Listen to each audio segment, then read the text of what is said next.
Sobat Kei, viral berita penganiayaan yang dilakukan Mario Dendi Satrio membuat korbannya Kristalino David Ozora Latumahina koma. Berkaca dari kasus David, banyak yang bertanya-tanya soal cedera otak yang dialaminya. Nah, pas banget sore ini di BTS Berbagi Tips Sehat, kita akan mengupas lebih dalam tentang cedera otak.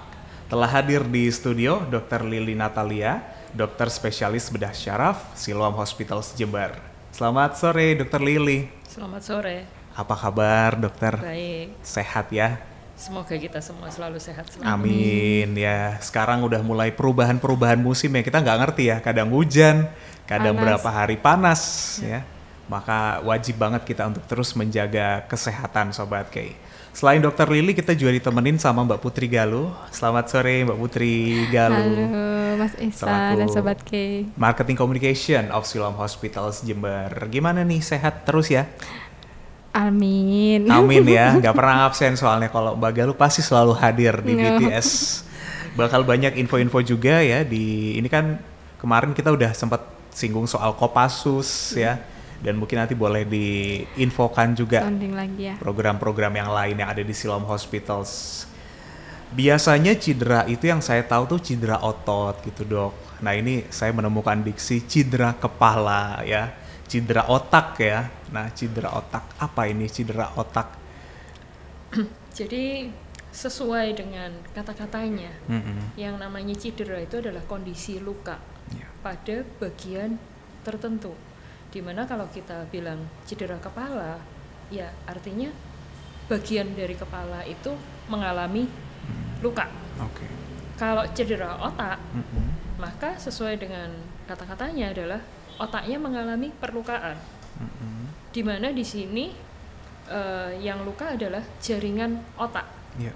Jadi pada saat kita bicara cedera otak itu apa, cedera kepala apa, apakah hal yang sama? Maka kembali otak adalah bagian dari kepala. Kalau seseorang mengalami luka di otak yang disebabkan karena benturan, karena kecelakaan, dalam artian ada trauma mekanik, maka otomatis kepalanya pasti mengalami cedera juga. Tapi kalau mengalami cedera kepala, apakah pasti mengalami cedera otak? Belum tentu. Baik. Yang kita bahas kali ini cedera otaknya aja ya. Kita lebih kerucutkan lagi nih Sobat Kei. Karena pasti akan banyak sekali yang akan kita kerupas tentang cedera otak. Tadi dari secara definisi ini otak yang mengalami luka, jaringan pada otak ini. Kalau bisa nggak saya bahasakan dengan gegar otak gitu dok? Ya, karena sebenarnya kan kata-kata gegar otak itu kan kata-kata yang lebih awam, yang lebih umum. Tapi intinya fokusnya sama. Ada gangguan pada otak, ada perlukaan yang menyebabkan gangguan fungsi otak. Oh iya, baik. Seperti itu. Kita sering dengar biasanya lebih didengar ini ya masyarakat ya. Masyarakat kayak drakor gitu kan biasanya ada tuh tokohnya yang mengalami gegar otak. Bahkan juga di film-film itu juga banyak banget. Sebabnya berarti kalau kita lihat ini karena kecelakaan ya dok ya. Ya. Jadi kalau kita bilang gegar otak, cedera otak, maka yang kita fokuskan adalah kecelakaan. Baik itu kecelakaan rumah tangga, artinya jatuh di rumah, atau ya mungkin yang sempat dibahas ramai beberapa waktu sebelumnya, kekerasan dalam rumah tangga, itu pasti tetap terhitung dalam kecelakaan rumah tangga. Intinya apa yang terjadi di rumah, atau orang tua lansia terpeleset sehingga kepalanya menghantam lantai atau terbentur sesuatu yang menyebabkan dia mengalami cedera otak, yaitu tetap namanya kecelakaan rumah tangga. Atau kecelakaan lalu lintas yang kita di Jember ini sebenarnya itu adalah salah satu hot topic kecelakaan lalu lintas. Banyak banget tuh berita-berita soalnya ya, kecelakaan lalu lintas yang akhirnya menyebabkan korbannya mengalami cedera otak ini. Dan jangan dilupakan ada juga yang namanya kecelakaan olahraga. Oh, oke. Jadi kalau kecelakaan itu terjadinya di saat berolahraga, ya itu yang namanya kecelakaan olahraga, dan semua itu bisa menyebabkan cedera otak. Baik. Penyebabnya kecelakaan dari rumah, lalu lintas dan olahraga. ini menjadi perhatian khusus ya, kita ketika beraktivitas tuh harus benar-benar hati-hati ya dok ya. Iya. Karena kalau di rumah aja yang kita rasa enak, di rumah mungkin aman ya. Ternyata bisa juga kepleset itu tadi. Iya. Kemudian kita berkendara ya harus memastikan secara berkendara kita mulai dari kecepatan ya, bagaimana kita udah siap atau enggak di tengah-tengah kepadatan arus lalu lintas, jalurnya gimana. Olahraga juga ini, orang-orang pengen olahraga biar tubuh lebih sehat, tapi resiko ada aja nih dok ya. Ada, tergantung dari jenis olahraganya. Terutama olahraga-olahraga yang berhubungan dengan bela diri, fighting, yang biasanya otomatis akan ada benturan-benturan ke bagian tubuh. Salah satunya ke kepala, yang itu akan berujung ke cedera otak. Atau olahraga-olahraga yang memang dalam proses berolahraganya itu ada kejadian-kejadian benturan antar sesama olahragawan. Misal American football yang akan beradu fisik seperti itu. Jadi ya tetap memang resiko lebih tinggi pada olahraga-olahraga yang akan menggunakan benturan fisik. Tapi yang tidak benturan fisik pun seperti misalnya basket, lari, ya benar-benar yang sifatnya kecelakaan, jika mereka gangguan keseimbangan, jatuh, terpleset, ya masih ada risiko untuk cedera otak, tapi lebih kecil. Lebih kecil, ya salah satunya American football itu ya, karena kita lihat kan dia gerakannya harus antar lawan ini ya dok ya. Saling berhantam, kemudian boxing yang jelas. Jadi kecelakaan ini nggak cuma dikiranya di lalu lintas aja ya, tapi ternyata banyak banget kejadian-kejadian kecelakaan. Masuk di rumah tangga, anak bayi, anak kecil yang mereka masih belum bisa mengatur tubuhnya sendiri, jalan masih belum bagus, jatuh dari tempat tidur pun itu sebenarnya namanya kecelakaan juga, kecelakaan rumah tangga. Dan ini cedera otak ini bisa dialamin bahkan bayi juga ya dok ya? Bayi, siapapun yang mengalami kecelakaan ini Sobat K, bagaimana kita mengklasifikasikannya dok? Jadi kalau secara medis, kami tim dokter bedah saraf mengklasifikasikan berat ringannya suatu gegar otak itu dari kita lihat seberapa terganggunya kesadaran orang tersebut dan seberapa terancam nyawanya. Jadi walaupun pada dasarnya kalau orang awam kita paham sih, orang awam otomatis akan berpikir seberapa besar cacatnya. Tapi dari kami tim medis, karena untuk penanganan derajat keparahan kami tentukan bukan apakah ada kelemahan tubuh atau tidak, itu tetap menjadi perhatian. Tapi bagaimana kami memberikan nama ini gegar otak ringan kah, cedera otak ringan, cedera otak sedang, cedera otak berat, dari seberapa tidak sadarnya yang bersangkutan. Semakin berat kondisi tidak sadarnya, semakin dalam komanya, semakin berat kondisi gegar otaknya, cedera otaknya. Dan itu penanganannya juga nanti disesuaikan ya dok ya? Tentunya akan disesuaikan dengan kondisi masing-masing.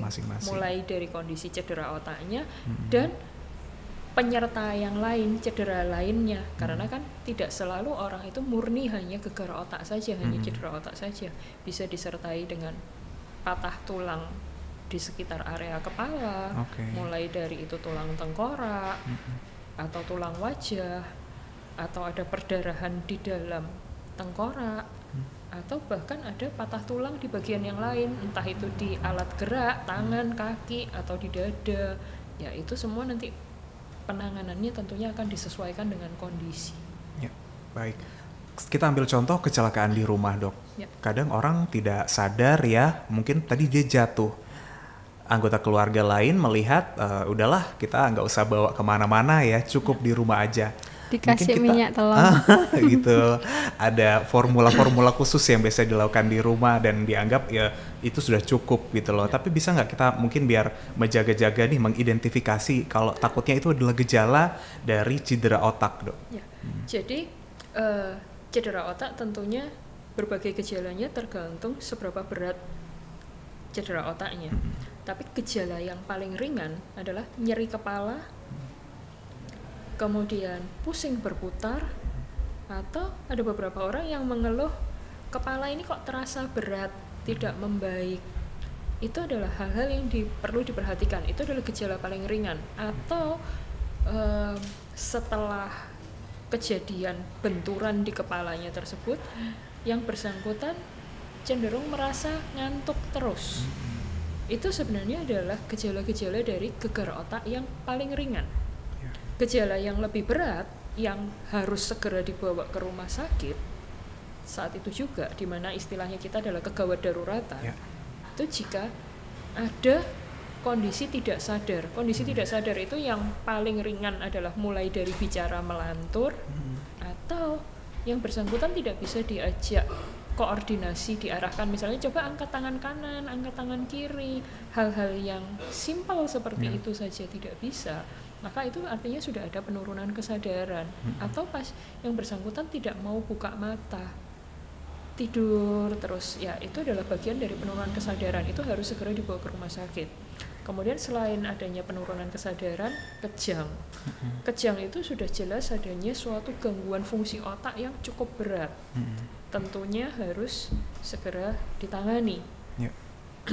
Kemudian yang lain lagi adalah mungkin ada kelemahan salah satu anggota gerak badan.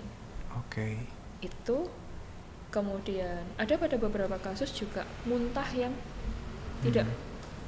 tidak ada tanpa disertai mual, muntah dan muntahnya berkali-kali, tidak bisa dihentikan. Lebih baik dibawa ke rumah sakit. Baik. Apalagi kalau ada luka terbuka sudah jelas. Oke, kita akan lanjutkan lagi nih karena kayaknya banyak banget nih Sobat K ya. Ya akan kita bahas tentang cedera otak tetap di BTS. Masih di BTS berbagi tips sehat bersama Siloam Hospitals Jember. Sore hari ini kita mengupas lebih dalam cedera otak bersama Dr. Lili Natalia, dokter spesialis bedah syaraf Siloam Hospitals Jember. Tadi kita udah tahu nih Sobat K, bagaimana kita mengidentifikasi gejala cedera otak. Karena khawatirnya ketika resiko yang terjadi di rumah ya dok ya, jangan sampai diabaikan. Anggota keluarga mungkin setelah tadi jatuh, terbentur, mengalami nyeri kepala, pusing, kepala terasa berat, cenderung ngantuk juga ya dok ya, bahkan sampai nggak sadar, dan ada kondisi-kondisi lain tadi, segera Anda langsung bawa ke rumah sakit. Nah ini udah masuk ke layanan emergency nih ya Mbak Galuh ya. Oke, kita perlu highlight lagi nih untuk layanan emergency di Siloam Hospitals. Nanti kita arahkan kemana nih nanti? Nanti buat teman-teman yang ada keluarganya, ada temannya, ada saudaranya, Sobat K yang mengalami kejadian-kejadian tersebut, itu bisa langsung saja dibawa ke layanan emergency kita, layanan IGD kita. Itu 24 jam kita melayani semua yang dibawa ke emergency ke IGD kita. Itu nanti kita juga ada fast response. Jadi buat Sobat K itu bisa juga telepon ke nomor emergency kita itu di 1.500-911. Nah, atau juga nanti bisa juga telepon di nomor IGD kita langsung di unit kita itu di 0331 286 1900. Oke. Jadi Sobat K, sekali lagi untuk layanan emergency di Siloam Hospitals Anda bisa langsung hubungi 0331 286 1911. Mohon maaf. Oke, saya ulangi lagi ya, 0331 286 1911. Kalau mungkin Anda berada di luar kota dan mengalami kejadian yang sama dan nggak ngerti harus ngubungi yang kemana, langsung aja ke 1.500 911. Dicatat kalau nomor emergency ini ya, karena kan khawatir ada apa-apa kita langsung hubungi. Dan ngomong-ngomong juga sebelum kita lanjut ke mengupas tentang cedera otak, pastikan Sobat K sudah install aplikasi My Siloam. Karena banyak banget ya kegunaannya ya Mbak ya. Biasanya buat apa aja nih Mbak?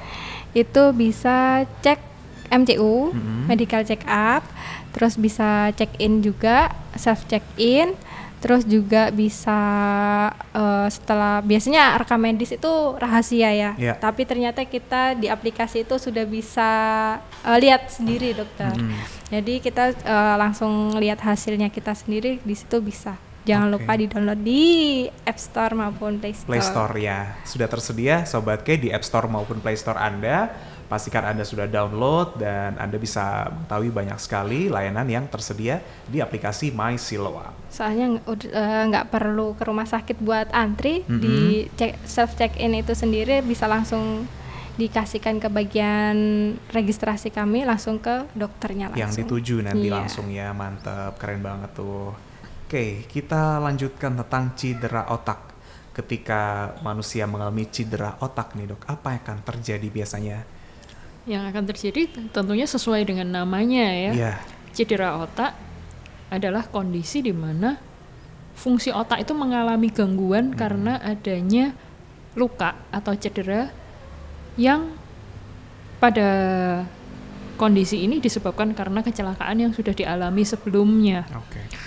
Karena otak itu sedemikian banyak fungsinya, karena kan mudahnya adalah otak itu kalau kita komputer CPU-nya.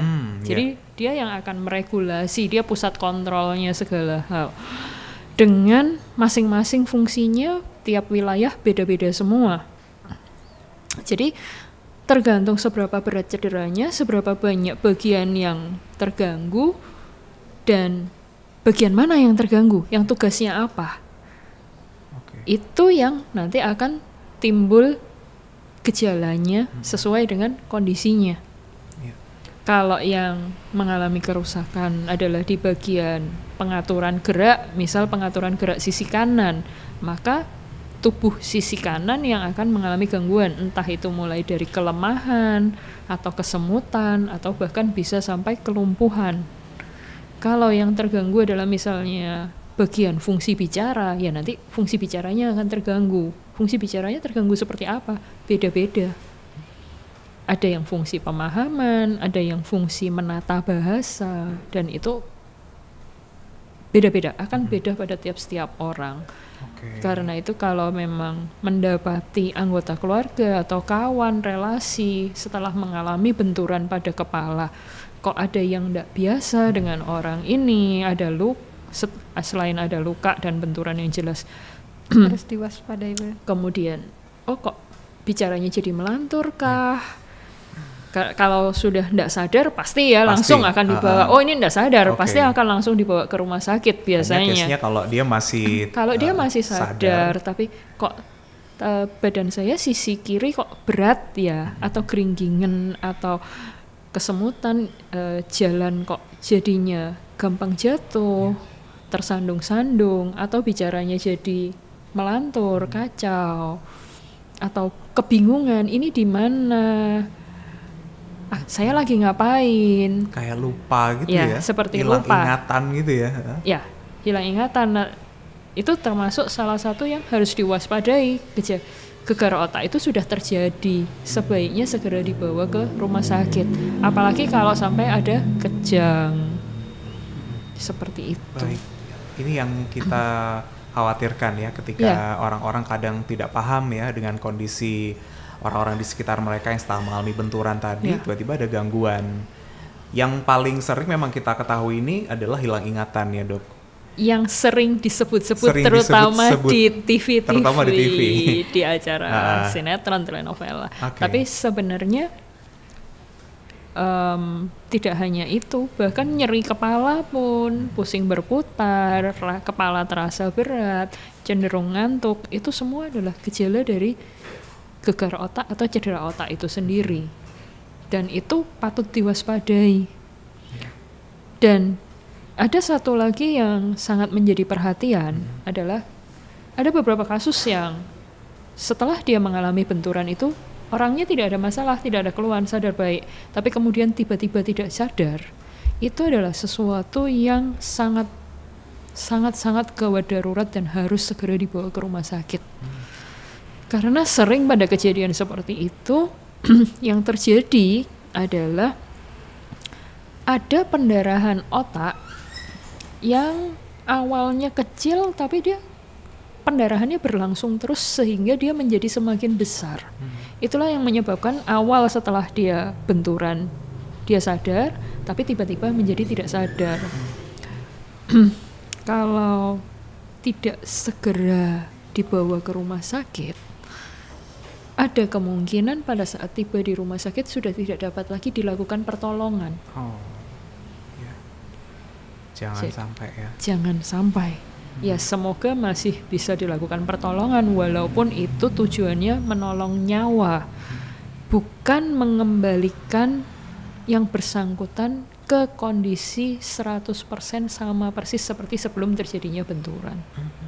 Baik, jadi setelah orang tersebut mengalami masa pemulihan bisa berubah ya dok ya? Berubah Fungsi dalam artian ininya ya, kayak misalkan yang awalnya mereka mungkin kondisi sifatnya ya itu. Ya, jadi kan seperti yang kita sudah bahas tadi ya, gegar otak itu adalah gangguan fungsi otak karena adanya perlukaan pada jaringan otak yang disebabkan oleh benturan. Baik. Jadi ya memang sudah ada yang terganggu fungsi otaknya. Apakah bisa dikembalikan? Pada prinsipnya sel otak itu ada beberapa jenis. Hanya saja yang berfungsi untuk yang sering kita bicarakan, ini berfungsi untuk ngatur ini dan itu dan lain-lain, itu sebenarnya adalah sel yang namanya sel saraf utamanya sel saraf. Nah, sel saraf ini setelah melewati usia tertentu, setelah melewati masa pertumbuhan otak, praktis bisa dibilang hampir tidak ada pertumbuhan sel otak baru yang bermakna. Jadi kalau sudah ada bagian otak yang rusak, ada bagian sebagian sel saraf yang rusak, sel saraf yang bersangkutan tidak bisa dihidupkan kembali. Akan tetapi, kalau kita buka di literatur, di istilah medis, itu ada yang namanya brain plasticity, plastisitas dari otak. Di mana sesuai dengan kata-katanya plastik, berarti lentur dong, bisa ditekuk-tekuk, bisa diatur, intinya elastis, bisa dimolding. Ya, jadi itu adalah kemampuan dari sel otak untuk mempelajari hal baru. Sel saraf itu bisa mempelajari hal baru dengan syarat dia diberikan rangsangan, latihan. Jadi kalau orang yang sudah mengalami cedera otak, kemudian misal dia terganggu fungsi geraknya, dia mengalami kelemahan tubuh di sisi kanannya, apakah bisa balik normal, dok? Kalau untuk kembali 100% persis sebelum kejadian gegar otak, itu tidak bisa. Tapi otak yang tersisa bisa dilatih dan itu bisa bagian sel otaknya bisa mempelajari untuk bagaimana menggerakkan lagi tubuh sisi kanannya dengan sebaik mungkin. Jadi kata-katanya di sini adalah berfungsi sebaik mungkin, bukan kembali 100%, kembali ke 100% seperti sebelum kecelakaan. Iya. Karena mudahnya aja, misal kita kecelakaan nih di dapur, jari teriris, luka di kulitnya, dijahit secantik apapun, sebagus apapun, pasti akan tetap ada bekasnya. Seperti itu. Ada dikit-dikit bekasnya dan itu nggak bisa benar-benar 100%. Kecuali kalau foto diedit ya. Itu lain lagi ceritanya. Sayangnya tidak kulit ada. Kita tidak bisa kulit kita kalau secara normal nggak bisa ya sobat. Apalagi otak kita tidak bisa diedit. Tidak bisa diedit 100%. Baiklah, kita akan bahas kembali nanti setelah yang satu ini. Anda masih mengikuti BTS Berbagi Tips Sehat bersama Siloam Hospitals Jember. Kita masih mengulas tentang cedera otak hari ini Sobat K. Oke, tadi kita udah tahu tentang apa yang terjadi pada tubuh ya ketika mengalami cedera otak. Ternyata setelah kita mengalami cedera otak, tubuh belum tentu bisa mengembalikan kembali otak ini ya, kembali 100% seperti sebelumnya. Maka butuh waktu berapa lama itu dok biasanya agar kita bisa benar-benar kembali pulih? Tentunya berbeda-beda pada tiap orang karena tergantung kembali lagi seberapa berat cedera otaknya, seberapa terganggu fungsi kerja tubuhnya yang berhubungan dengan apa-apa yang dimanage oleh otak yang bersangkutan. Jadi pada dasarnya karena seperti yang kita bilang tadi, karena adanya brain plasticity, bagian otak yang masih baik bisa dilatih mengambil alih pekerjaan bagian otak yang sudah rusak, maka itu akan berakibat pada sel-sel saraf yang tersisa. Sel otak yang efektif itu akan bekerja lembur kan. Dia masih punya pekerjaan dia asalnya dan dia mengambil alih kerjaan temannya yang baru. Otomatis untuk seseorang yang bekerja lembur, dia butuh nutrisi yang lebih. Dan segala kebutuhannya, mulai dari itu kebutuhan nutrisi, kebutuhan itu cairan atau air putih, kemudian kebutuhan istirahat, dan kebutuhan pelatihannya harus dipenuhi. Karena kalau nggak dilatih bertahap juga, tidak ada pelatihan yang bertahap, maka kan target untuk kemampuan melakukan hal barunya tidak akan tercapai.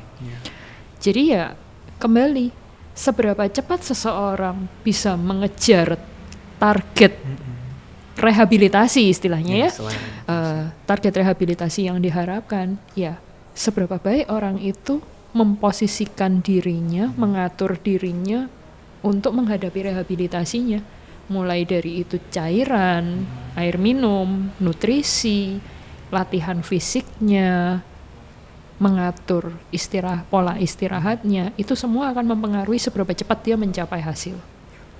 Beda-beda tiap orang. Setiap orang ya. Ini keluarga berpengaruh juga nih ya bagi lu ya. Supportnya.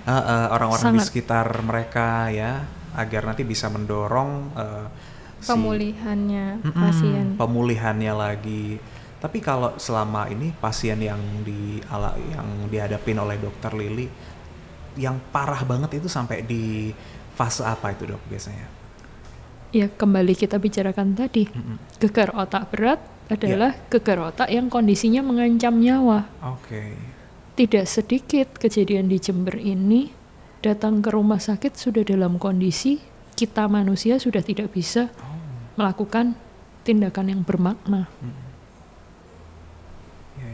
Jadi kalau bilang derajat keparahan, ya seperti itu. Tapi kapan kita bisa menentukan apakah ini kira-kira mengancam nyawa atau tidak? Kita baru bisa menentukan setelah kita evaluasi sendiri pasiennya yang bersangkutan. Jadi kalau tidak dibawa ke rumah sakit, kami pun tidak bisa menentukan. Karena itu kalau memang ada kejadian yang curiga gegar otak, ya memang lebih baik segera dibawa ke rumah sakit. Karena dalam kondisi tertentu, ya itu adalah kondisi yang mengancam nyawa. Kalau sudah terlanjur parah ya, baru jadi kalau kondisinya memang kesadarannya sudah demikian buruknya, jadi kalau di kami ada istilahnya critical coma kritis. Koma kritis ya kemungkinan besar sudah tidak banyak penanganan yang bisa kita lakukan untuk menyelamatkan nyawanya. Dan termasuk juga untuk pengambilan keputusan. Pada saat seseorang mengalami gegar otak dengan disertai kondisi yang memerlukan tindakan operasi untuk tujuan menyelamatkan nyawa, jika keputusan tidak segera dibuat, maka kami juga tidak bisa segera bertindak. Karena tergantung lagi kepada keputusan keluarga. Karena kan tujuannya menyelamatkan nyawa. Nah, dan benar-benar tujuannya menyelamatkan nyawa, karena kembali tadi untuk kecacatannya ya butuh effort tersendiri di mana tergantung dari kondisi otak yang berhasil diselamatkan. Bahkan juga seperti penanganan operasi ya. Itu juga bergantung pada kondisi pasiennya ya dok. Bergantung pada kondisi pasiennya. Jadi tujuan operasinya apakah menyelamatkan nyawa ataukah mengurangi resiko infeksi atau yang lain, dan target operasinya apa, kemungkinan yang bisa kita capai apa, itu pada tiap kasus beda-beda semua. Kadang-kadang kita memang ketika dalam suatu kondisi pengen agar cepat maksimal pemulihannya dok.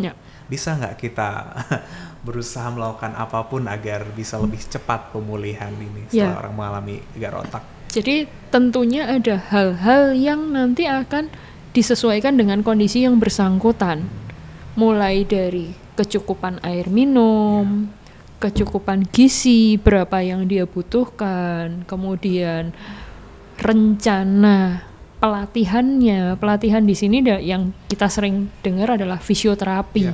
Jadi tentunya program fisioterapinya ya itu akan berbeda pada tiap orang. Kalau kita pengen hasil lebih baik, lebih cepat, ya otomatis mulai dari kebutuhan minum, kebutuhan gizi, kebutuhan fisioterapi, kemudian istirahat yang sesuai, itu harus disesuaikan semua.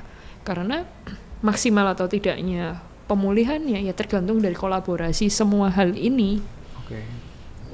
Jadi kalau cuman fisioterapi bolak-balik ke rumah sakit, tapi tidak diulang di rumah, tidak rajin mengerjakan PR-nya yang di rumah, kemudian makan juga nutrisinya pilih-pilih, nutrisinya sehingga tidak tercukupi, tidak cukup, cairan tidak cukup. Kemudian ada orang yang berpikir, saya forsir, saya latihan terus, saya nggak istirahat.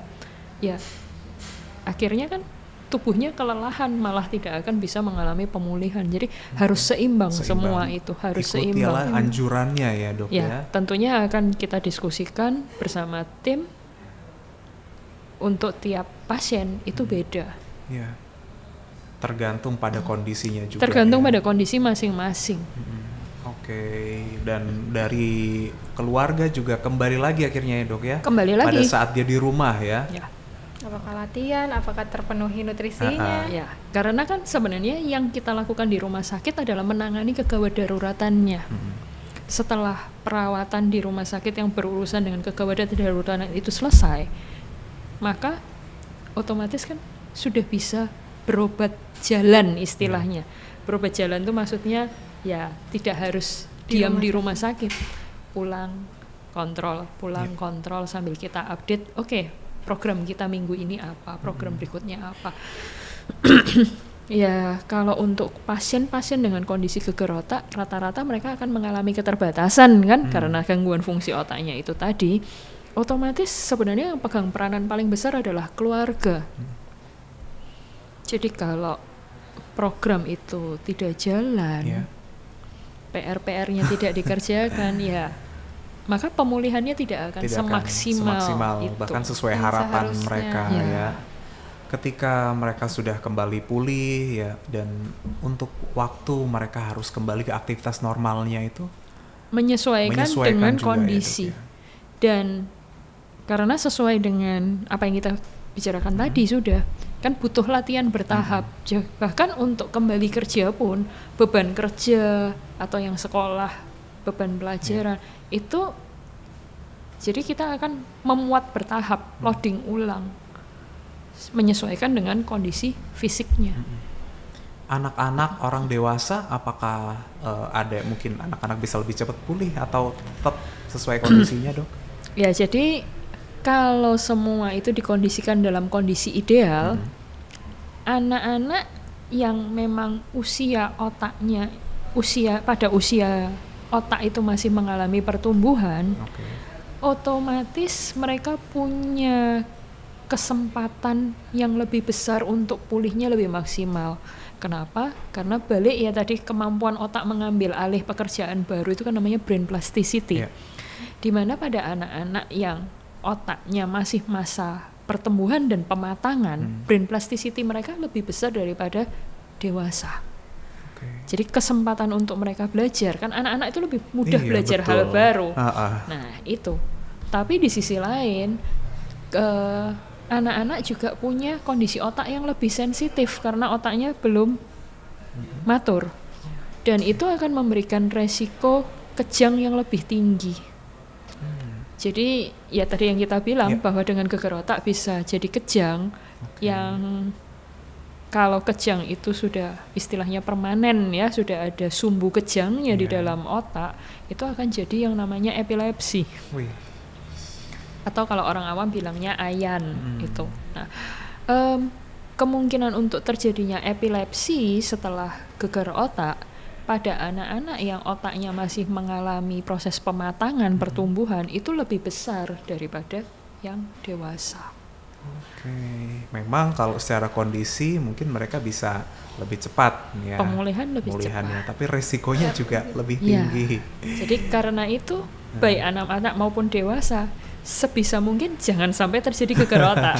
Iya, tapi kadang ya namanya resiko ya dok ya, Ya. kita nggak ada yang tahu ya. Kita beraktivitas dimanapun, dalam kondisi apapun, selalu ada peluang untuk terjadinya risiko tersebut. Kita akan kembali lagi nanti Sobat K membahas mitos-mitos dan fakta yang selama ini beredaran tentang cedera otak. Kita sudah masuk di sesi terakhir BTS berbagi tips sehat bersama Siloam Hospitals Jember. Sore hari ini kita membahas tentang mengupas lebih dalam cedera otak bersama Dr. Lili Natalia, dokter spesialis bedah syaraf Siloam Hospitals Jember. Sebelum kita ke mitos fakta, mungkin boleh diinfokan dulu nih jadwal Dr. Lili. Ya lu. Aduh, jadwalnya Dokter Lili itu tiap hari Selasa sama Kamis nih. Jadi Sobat K yang mau konsultasi sama Dokter Lili itu bisa ke Siloam di hari Selasa sama hari Kamis jam 4 sore. Oke. Nah, itu juga nanti bisa pakai aplikasi My Siloam atau juga langsung datang ke rumah sakit. Kebetulan juga Dokter Lili kami juga sudah bekerja sama BPJS dan Dokter Lili bisa menerima peserta BPJS. Baik. Jadi jangan khawatir buat Sobat K yang pakai BPJS, buat konsultasi ke Dokter Lili bisa dipakai BPJS-nya. Nah, itu dia. Jam 4 sore sampai jam berapa, Dok? Biasa? Untuk hari Selasa itu sampai jam 6 sore, Selasa, sampai jam jam 5 sore, maaf. Kalau yang hari Kamisnya itu sampai jam 6 sore. Baik, Selasa dan Kamis ya dari jam 4 sore. Nah, kita lanjut ke mitos dan faktanya nih Sobat K. Ini yang pertama adalah cedera otak bisa mengubah kepribadian seseorang. Kira-kira mitos atau fakta itu dok? Ditunjukkan ke kamera. Fakta. Fakta ya. Ya. Baik. Karena seperti yang kita sudah obrolkan tadi, tiap bagian otak itu mengatur sesuatu hal dari kehidupan manusia. Jadi ada bagian otak yang mengatur perilaku manusia. Apakah orang itu yang mudah marah, ramah, dan lain-lain, itu ada bagian otak yang kita simpelnya kita sebut otak bagian depan. Kalau secara medis kita sebutnya frontal lobe. Otak bagian depan itu dia yang bertanggung jawab paling banyak mengatur perilaku manusia.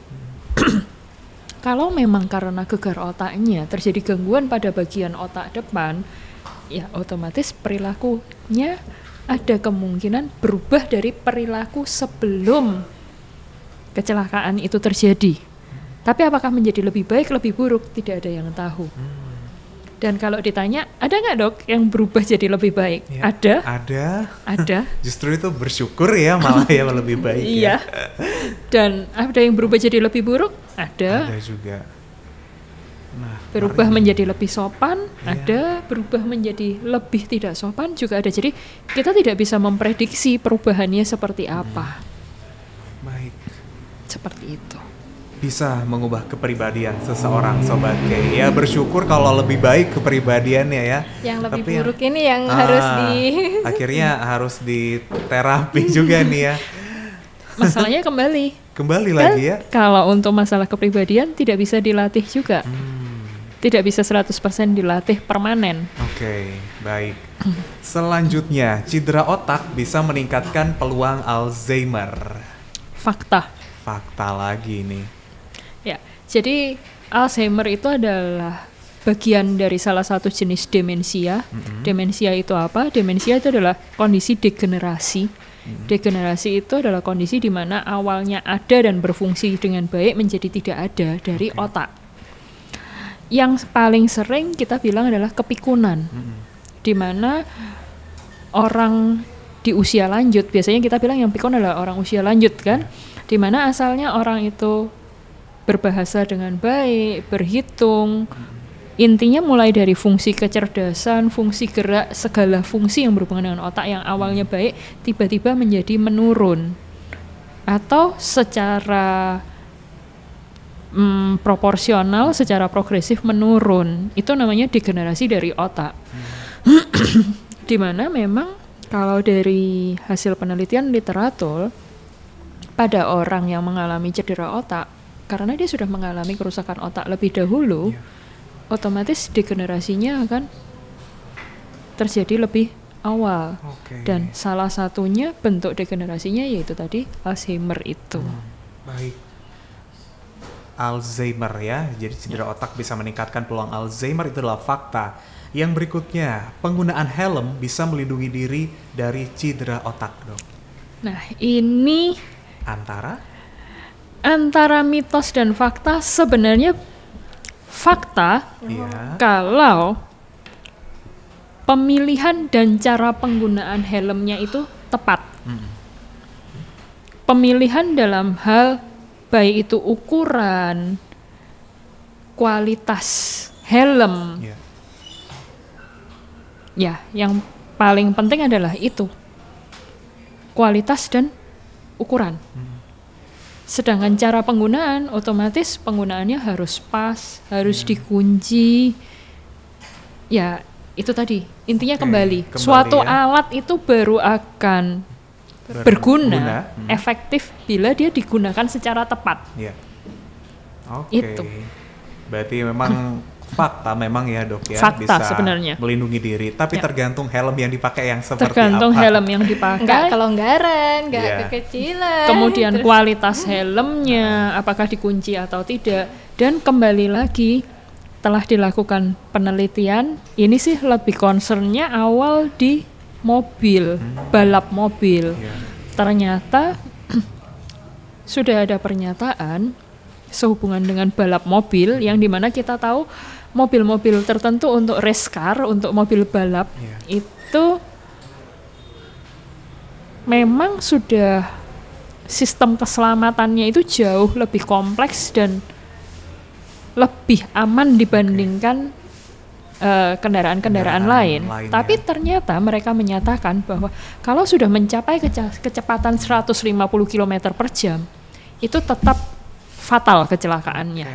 Ini untuk mobil yang sedemikian advance-nya dengan sistem keselamatan yang sudah sangat advance, yang memang untuk balap mobil. Jadi bisa dibayangkan kalau kita ngomongkan helm, maka kita berpikirnya adalah sepeda motor, yang dari motor itu sendiri tidak ada sistem keselamatan yang cukup baik. Satu-satunya perlindungan kita adalah helm.